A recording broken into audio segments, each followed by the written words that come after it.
Assalamualaikum warahmatullahi wabarakatuh. Saya Elsana Fayulinda dengan NPM 2451010020 Ekonomi Syariah kelas A. Di sini saya akan mempresentasikan untuk memenuhi mata kuliah Pemikiran Ekonomi Islam. Di sini saya ingin mempresentasikan materi pemikiran ekonomi sebelum Islam masuk Arab. Pertama yang kita bahas ekonomi Mesir kuno masa Fir'aun, yang dimana Fir'aun adalah sebagai pemilik tanah dan penguasa tertingginya. Basic utamanya dari sistem perekonomiannya adalah pertanian dengan irigasi sungai Nil, perdagangan, serta perpajakan. Pekerja dibayar dengan hasil pertanian dan sumber daya dikelola oleh negara serta proyek besar seperti piramida. Masalah utamanya adalah ketimpangan sosial dan ketergantungan petani pada negara. Yang kedua ada ekonomi Babilonia dan Mesopotamia pada abad 18 sebelum Masehi.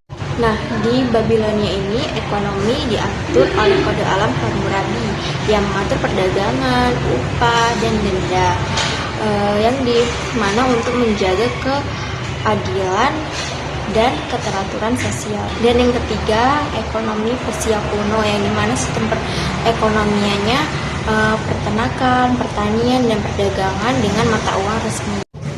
Sistem pemerintahannya dengan pembagian wilayah oleh satrapi atau gubernur. Ajaran Zoroaster mengajarkan tentang keadilan dan kesejahteraan.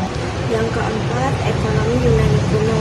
Ada Plato yang memandang ekonomi sebagai pengelolaan rumah tangga dengan pembagian kerja. Jelas yaitu ada penguasa, tentara, dan pekerja. Sedangkan anak muridnya Aristoteles membedakan ekonomi produksi alami dan ekonomi artifisial yang orientasi keuntungan dan pentingnya etika. Yang kelima ada ekonomi Romawi kuno, yang dimana sistem pertaniannya pertanian dan perbudakan.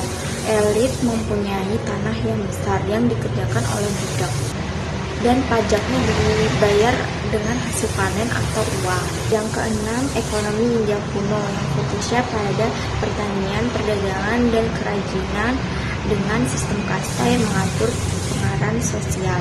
Moralitas ekonomi didasari oleh ajaran individu yang menekankan tanggung jawab dan keadilan.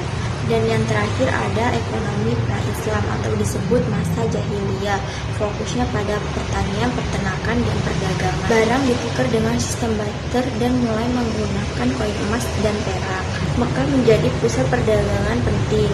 Ada praktik riba, ketimpangan sosial, dan perampokan dianggap biasa. Sekian itu materi yang dapat saya sampaikan. Bila ada salah dan kata, mohon maaf. Terima kasih. Wassalamualaikum warahmatullahi wabarakatuh.